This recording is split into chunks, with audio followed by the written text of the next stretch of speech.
Alright, so this is a 2006 Forester. This is the naturally aspirated model. We are going to be replacing a CV axle and sway bar end links. We're going to start with the sway bar end links in this video. The CV axle is going to be a separate video. But the first step is going to be, these are the front sway bar end links. So they're right behind these tires on each side. So the first thing we're doing is we are going to first break the lug nuts, get those started. Not all the way off yet, before we even jack up the car, because once those wheels are up in the air, you're never going to be able to break the lug nuts. So we're going to do that. I got blocks behind the rear wheels. You don't need blocks here, because obviously these wheels are coming off the ground. And then we have a jack spot underneath here as well. So underneath the hood, not on your oil pan, be careful of that, but behind it there is this brace here. You can go ahead and jack right on that. It's right in the middle of the car, pushed back sort of between the wheels, so it works nicely. Alright, so we got this driver's side wheel off here. We threw it under there just as sort of like a extra safety measure in case the 4 jack stands I have under the car don't do it enough. But let's take a look at what we're replacing here. This is our little sway bar end link. You can kind of tell that one definitely has seen a lot of miles, 252,000 of them to be exact, and it's about time that gets replaced. The other thing is we are going to be replacing the CV axle on this side. That's going to be a different video, but let's look into how we replace this sway bar end link. Alright, so here is our sway bar end link. For the stock one, it's going to be 14 millimeters. I'm just going to slap that on there. Now, normally the bolt, the actual whole bolt, is part of a ball joint in here. So it's going to be ball joint and the bolt is all one piece. So when you try to take this nut off, oftentimes it's going to be all rusted together and the whole bolt's going to spin with the nut and you're not going to go anywhere. In which case, there's a couple options. One of which is to get a pair of vice grips and hold this little metal piece here really tight as you go. And the other one is you use an open end wrench, and on the back end of the bolt a lot of times there'll be a place for an Allen wrench to fit in. And then you can stick an Allen wrench in and then the open end wrench to the top and then spin it out this way. However, in this case, this thing's so old and rusted that that middle bolt, the ball joint, it doesn't spin at all. So we're able to just take this off. However, that will probably not be the case for you, and it wasn't the case for us on the other side, but it actually works out really nice when taking this off. Alright, so in this bottom one, you can tell that piece is now spinning. It wasn't on the top one. So this is not going to go anywhere if you keep doing this.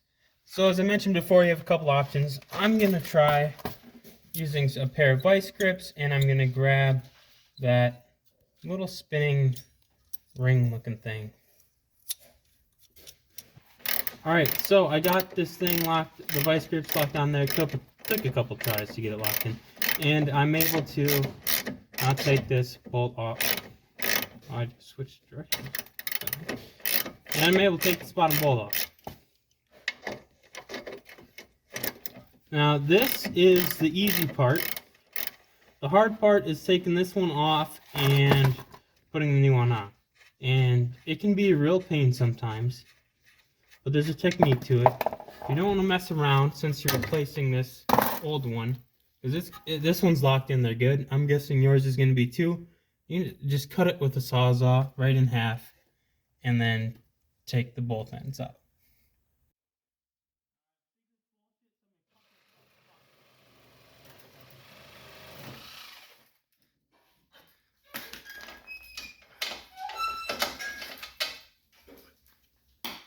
Yeah!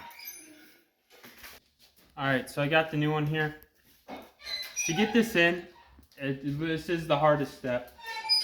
There's a couple different ways to do this. The way I like to do it is put a jack underneath here, the control arm, and lift that up as if the car was actually riding with the weight on it.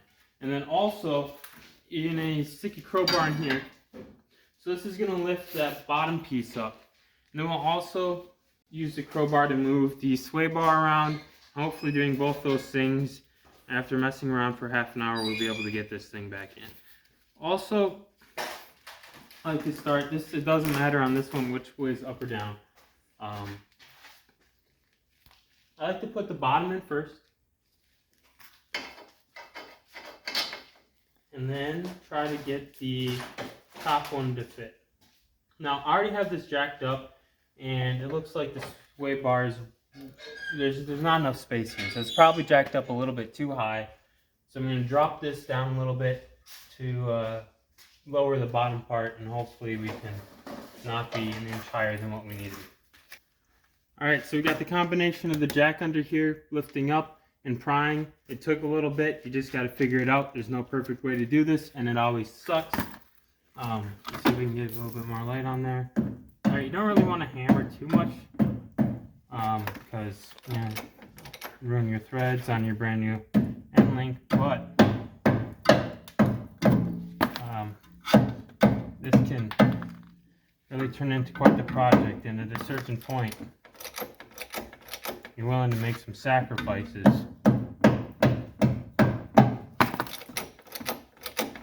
Really pull down on it. Good job. Oh, there it is. Perfect. Now we're ready to put our new bolts on. The new one should come with bolts in most cases. So let's do that. Yeah. They start finger tight.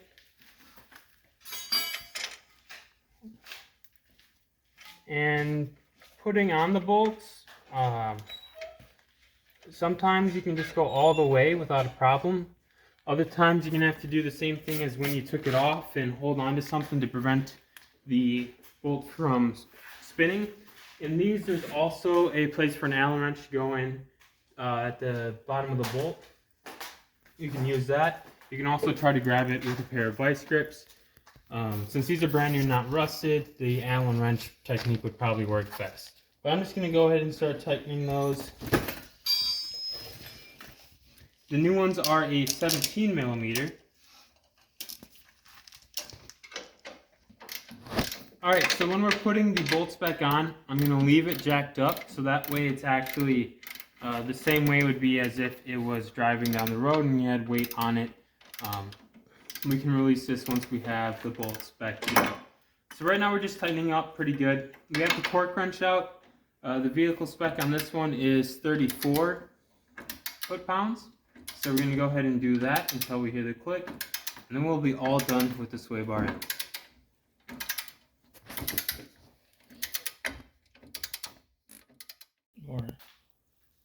Corn.